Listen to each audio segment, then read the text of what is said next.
Great Lakes Prepping here. A few years back, I made a video reviewing a cheapo Harbor Freight trailer hitch cargo rack. Well, in the time since, I've somehow become a trailer hitch cargo carrier guy on YouTube as various retailers, wholesalers, and manufacturers have reached out asking me to try out their particular product. Thing is, so many of them are more or less the exact same thing. There's a couple different types and styles, but there's a lot of similarities across brands.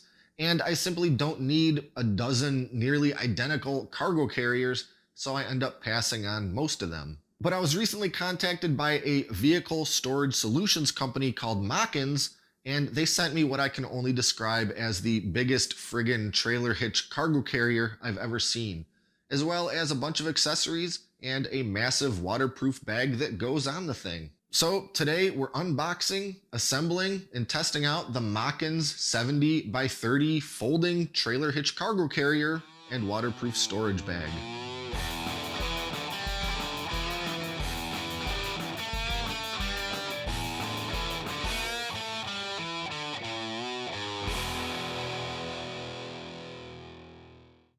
It's obvious immediately how huge this cargo rack is by the size and weight of the box it comes in. The whole thing comes unassembled, with the cargo platform being in two separate halves. Also included is the main support tube, assembly brackets and hardware, the pivoting hitch tube and mounting plates, some complementary ratchet straps, a pretty nice looking stainless steel locking hitch pin, an illustrated assembly instructions sheet, and an anti-rattle hitch clamp, which I forgot to hold up for the camera right here.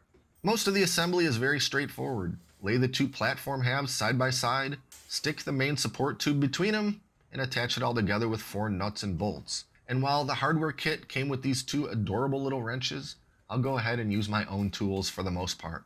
Next, I'll put on the 2 assembly brackets with the short carriage bolts. These plates really just solidify and reinforce the joint between those 2 platform halves on the front and back of the cargo rack. Now I need to add the pivoting receiver tube, and this is where I ran into some trouble.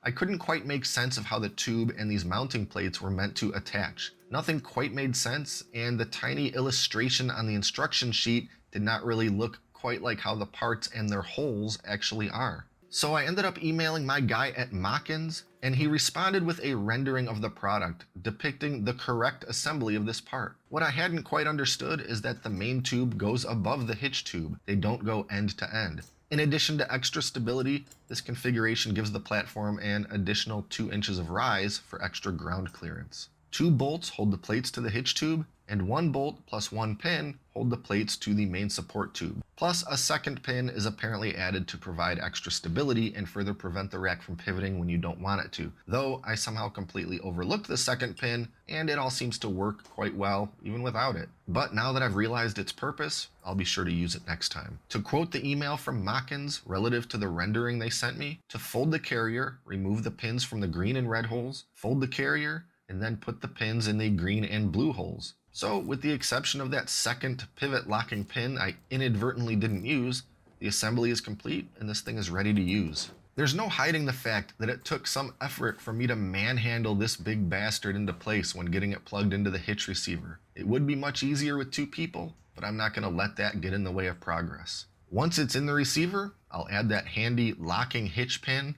If you haven't used this style of hitch pin before, keep in mind that you have to keep the key in it when locking it in place. It doesn't just snap closed and automatically lock like a padlock, you have to turn the key to lock it. And finally, I'll install that anti-rattle clamp. I didn't use one of these with the first cargo carrier I had, and it makes such a huge difference. That minor rattling and bouncing is enough to drive you crazy when it's non-stop, and this little gizmo prevents all of that. Just put it in place such that the U-bolt is around the cargo carrier hitch tube, and the metal plate is facing the correct direction. Tighten up the nuts, and it's good to go. With everything in place, the carrier can pivot up to get it somewhat out of the way when not in use. Just pop out those 2 pins, fold the thing up, put the pins back. Keeping in mind, of course, that I failed to include that second pin in this video.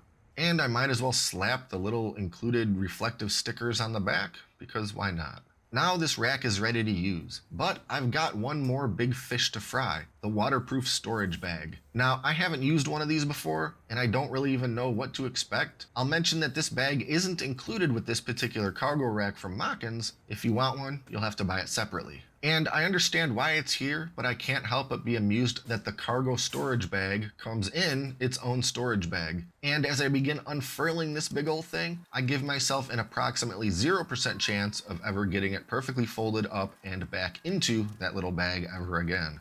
Once I get it all laid out, I can see that this is a pretty heavy-duty pile of vinyl or nylon or whatever it's made out of.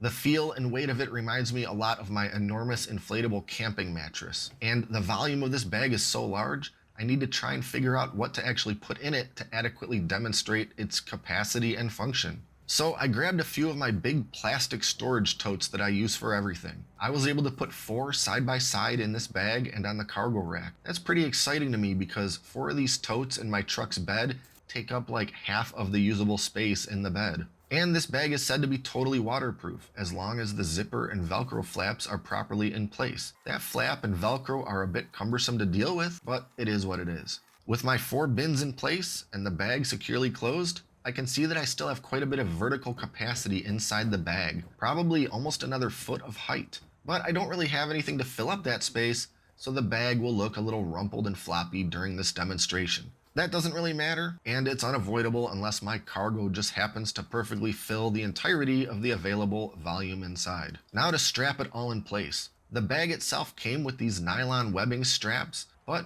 why wouldn't I use the ratchet straps that were bundled with the rack itself? Run the straps through the loops on the top of the bag, loop them down through the rack and underneath, ratchet nice and tight, and I'm ready to hit the road. But first, I want to do one more thing. This bag is sold as being completely waterproof, and I would be remiss if I didn't simulate a minor torrential downpour to see for myself just how waterproof it is. Obviously, I need to let the exterior dry before opening the bag back up, so I'll find out in a little while if there's any wetness anywhere inside the bag. Finally, I'm ready for a stroll around the neighborhood. As expected, everything was perfectly fine. No rattling, no movement. This is a great big rack that sticks quite a ways behind the rear of my truck. That's a fair amount of leverage past my rear wheels. So if I was carrying something much heavier, I could probably expect to feel some minor bounce from the back as I go over bumps. Being that this cargo rack is rated for up to 500 pounds, I'm sure I'd feel a little something if I were to put, say, 2 big generators or my riding mower back there. And after the exterior seemed good and dry, it's time to unzip it and see how we did. Just as I'd hoped, my bins and the bag's interior all seem to be bone dry. So after having assembled and tested out this rack and storage bag, here are some final thoughts. This is a really ridiculously large trailer hitch cargo carrier. It will hold a bunch of stuff. And if you also use the bag to hold everything together, you can stack it up pretty dang high. Being a heavy-duty rack rated for 500 pounds, it obviously had no problem supporting a goon like me walking around on it. Though, as you can see, it's always important to do your best to distribute the weight evenly on the rack, or at least center it, because with enough leverage, even the tolerances for twisting steel are only so much. The assembly, now that I know how that pivoting part connects, is pretty simple. Hopefully the company updates that little instruction sheet to reflect how those pieces actually look and go together. Regarding the storage bag, it's a pretty cool add-on for certain circumstances. It's definitely waterproof, but it's big and cumbersome and sort of difficult to deal with, so I'm sure I won't bother with it for transporting large things over short distances. But if I'm doing a long haul or I need to transport stuff during the winter and I don't want all that dirty, slushy road mess getting all over it, it'll be worthwhile to bust out the bag. And of course, if I'm transporting multiple smaller items that need to be contained in something because they would be otherwise difficult to strap down into place, the bag will certainly do the trick. All in all, a pretty good setup. If you're looking for a really big hitch rack, this one is going to give you a lot of bang for your buck, especially including all those extras and accessories you get. As for the cost, this is a brand new product from Mockins, so for the time being, they are doing a special promo price for the cargo rack bundle as well as the waterproof bag. No idea for how long these prices will be valid, but right now you can get the cargo rack bundle for $199 and the bag for $99. And I'll include links in the video description below if you want to check these out for yourself. Be sure to like and subscribe and stay up to date on all our latest stuff, including future product testing and review videos. Thanks for watching, and until next time, this is Great Lakes Prepping.